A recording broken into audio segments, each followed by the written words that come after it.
Hi நண்பர்களே, நலம் 360 சேனலுக்கு உங்களை அன்போடு வரவேற்கிறேன். இன்றைக்கி நம்ம வீடியோவில் எதை பற்றி பேச போகிறோன்னா, ஒரு அற்புதமான கீரையை பற்றி தாங்க பேச போகிறோம். அதுதான் அகத்துக்கீரை. இது நம்ம தமிழ்நாட்டில் சாமானிய எல்லா வீட்லேயும் வளர்க்கப்படுற ஒரு மரக்கீரை தாங்க.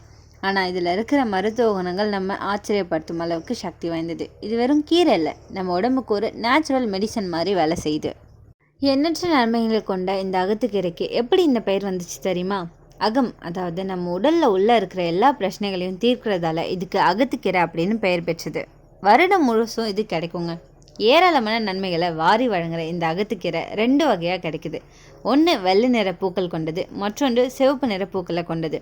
இந்த கீரையை இளங்கீரையாக தேர்ந்தெடுத்து சமைக்கிறது ரொம்பவே சிறந்தது. அப்போதான் இதில் இருக்கிற முழு நன்மைகளையும் நம்ம பெற முடியும். அப்படிப்பட்ட இந்த அகத்துக்கீரையை நம்ம சாப்பிட்றதால நமக்கு என்னென்ன நன்மைகள் கிடைக்குது, இதை யாரெல்லாம் பயன்படுத்தணும், யாரெல்லாம் தவிர்க்கணுன்றதை பற்றி விரிவாக நான் இன்றைக்கி சொல்கிறேன், நோட் பண்ணிக்கோங்க.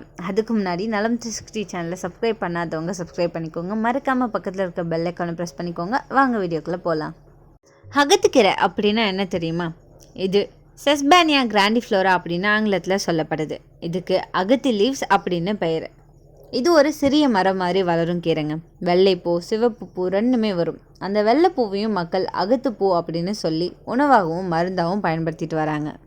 இந்த அகத்துக்கீரையில் நிறைய வைட்டமின்களும் கனிமங்களும் இருக்குங்க. Vitamin A, vitamin B1, vitamin B2, vitamin B3, vitamin B6, vitamin சின்னு நிறையவே இருக்குது. கால்சியம், அயன், பாஸ்பரஸ், மெக்னீஷியம், நிறைய நார்ச்சத்து, நல்ல அளவு புரதச்சத்து. இந்த கீரை ஒரு டீடாக்ஸ் உணவாகவும் ஒரு இம்யூனிட்டி பூஸ்டராகவும் வேலை செய்யுது. பொதுவாக வெள்ளை நிற பூக்களை கொண்ட அகத்துக்கீரையை தான் மக்கள் சமையலுக்கு பயன்படுத்திட்டு வராங்க. ஆனால் இது கசப்பாக இருக்கும். இந்த கசப்பு தெரியாமல் இருக்க அகத்துக்கீரையை சமையலில் தேங்காய் பால் சேர்க்கப்படுது. இது மேலும் அகத்துக்கீரையில் வாயு உள்ளதுங்க. இதனை போக்க சமையலில் ஜீரகம் மற்றும் பெருங்காயம் சேர்க்கறது நல்லது. அது மட்டும் இல்லாமல் ருசியும் ஆரோக்கியத்துக்கும் அதிகரிக்குது. போதை பழக்கத்துக்கு அடிமையாக இருக்கிறவங்க அடிக்கடி அகத்துக்கீரையை கொடுத்து வந்தால் அதிலிருந்து விடுபடுவாங்க அப்படின்னு கூறப்படுது. மேலும் மூளை வளர்ச்சி, பல் வளர்ச்சி, கண் பார்வை திறன் அதிகரிப்பு, உடல் சூட்டை குறைப்பது போன்ற பல நன்மைகளுக்கு இந்த அகத்துக்கீரை சிறந்ததுன்னு சொல்லப்படுது. அகத்துக்கீரையில் ஆன்டி ஆக்சிடென்ட்கள் நிறைஞ்சிருக்கு. இது உயிரணு சவ்வை, அதாவது ஃப்ரீ ரெடிக்கல்கள் ஆக்சிஜனேற்றத்திற்கு எதிராக பாதுகாக்குது மற்றும் DNA பாதிப்பை தடுக்குது. அகத்துக்கீரை இலைகள் ரத்தத்தில் உள்ள துத்தநாகம், செலினியம் மற்றும் மெக்னீஷியத்தோட அளவை உயர்த்தும். மேலும் அகத்து அதிக உணர்திறனுக்கு எதிராக நோய் எதிர்ப்பு சக்தியை வெளிப்படுத்துது. இந்த அகத்துக்கீரை இலைகளில் உள்ள சிஸ்டைன் மற்றும் சிஸ்டின் ஆகியவற்றின் செழுமையான நுண்ணுயிர் எதிர்ப்பு மற்றும் ஆக்சிஜனேற்ற விளைவுகளை ஏற்படுத்துவதாக காட்டப்படுதுங்க. இது ஃப்ரீ ரெடிக்கல்கள் சேதத்தை கட்டுப்படுத்துது. அகத்துக்கீரையில் உள்ள பூஞ்சை எதிர்ப்பு பண்புகள் அல்பிகான்ஸ் மற்றும் அல்ஃபெரில்களால் நைஜருக்கு எதிராக போராடுது. அகத்துக்கீரையை உணவில் தொடர்ந்து சேர்க்கிறது அனைத்து நீரிழிவு நோய்களுக்கும், கணையத்தின் சேதமடைந்த செல்களை சரி செய்வதற்கும், ரத்தத்தில் உள்ள சர்க்கரை அளவை கட்டுப்படுத்துவதற்கும் பயனளிக்குதுங்க. அகத்துக்கீரை கொலஸ்ட்ரால், ட்ரைக்ளிசரைடுகளின் அளவை குறைக்கவும் மற்றும் கொழுப்பு சத்தை பராமரிக்கவும் உதவியாக இருக்குது. வலுவான ஆக்சிஜனேற்ற பண்புகளை கொண்ட அகத்துக்கீரை லிபிட் பெராக்சிடேஷனை தடுக்குது மற்றும் கட்டி உயிரணுக்களின் வளர்ச்சியை தடுக்குது. நுரையீரலில் புற்றுநோய் செல்களுக்கு எதிராக அப்பப்டோசிஸ் விளைவை கொண்டிருக்கிறது நன்கு அறியப்பட்டதுங்க. இது பெருங்குடல் புற்றுநோயை தடுக்குது. அகத்துக்கீரையில் கால்சியம் மற்றும் இரும்பு சத்து, வைட்டமின்கள் ஆகியவை எலும்புகளை வலுப்படுத்துறதுல மதிப்புமிக்கவையாக இருக்குது. அது மட்டும் இல்லாமல் வயதானவங்களுக்கு ஆஸ்டியோபோரோசிஸ் மற்றும் மூட்டு வலி அபாயத்தை இது குறைக்குதுங்க. இந்த அகத்துக்கீரை நம்ம உடம்புல இருக்கிற விஷத்தன்மையை நீக்கி சுத்தப்படுத்தும் தன்மையுடையது. வயிற்று சுத்தம், கருப்பை சுத்தம், குடல் சுத்தம் எல்லாத்தையும் சரி செய்யுது. மிகவும் இலகுவான கீரை இது. வயிற்றெரிச்சல், குமட்டல், அஜீரணம் எல்லாம் இருந்தால் இதை சாப்பிட்டா சரியாகும். விட்டமின் ஏ அதிகம் இருக்கிறதால பார்வை சக்தியை மேம்படுத்தும். மந்தமான பார்வை, கண் வறட்சி, கண் வலி ஆகியவற்றில் இதுவே ஒரு நல்ல மருந்து. கால்சியம் அதிகம் இருக்கிறதால எலும்புகள், பற்கள் வலிமை பெறும். முக்கியமாக பெண்களுக்கான எலும்பு பலத்துக்கு இது மிகச்சிறந்ததுங்க.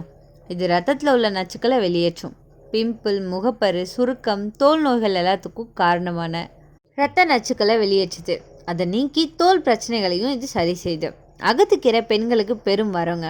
மாதவிடாய் கால பிரச்சனைகள், வெள்ளைப்பாட்டை, உடல் சூட்டை, இது எல்லாத்தையுமே இது சமநிலைப்படுத்தும். இந்த அகத்துக்கீரை மட்டும் இல்லைங்க, அந்த அகத்தோட பூ கூட நிறைய பயன்களை நமக்கு தருது.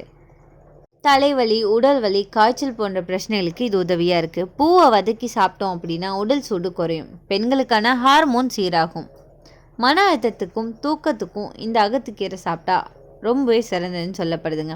இதை நம்ம சாப்பிட்டதால உடல் அமைதி பெறும், மன அழுத்தம் குறையும், தூக்கம் நன்றாக வரும். இது ஒரு நேச்சுரல் மன அமைதி மருந்து மாதிரி வேலை செய்யும். இது நம்ம சாப்பிட்றதால என்னென்ன நோய்கள் தடுக்கப்படுதுன்னு சொல்கிறேன். சளி, இருமல், காய்ச்சல், தோல் நோய்கள், வாய்ப்புண், இரத்த சோகை, சர்க்கரை நோய், மூட்டு வலி.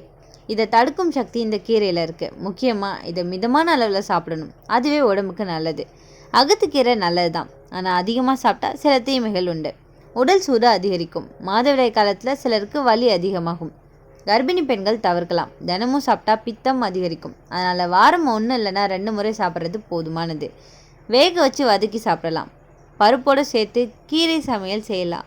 பூவை வறுவலாகவும் சாம்பார்லேயும் சேர்க்கலாம். சாறு வடிவில் மருந்தாகவும் இதை நம்ம குடிக்கலாம்.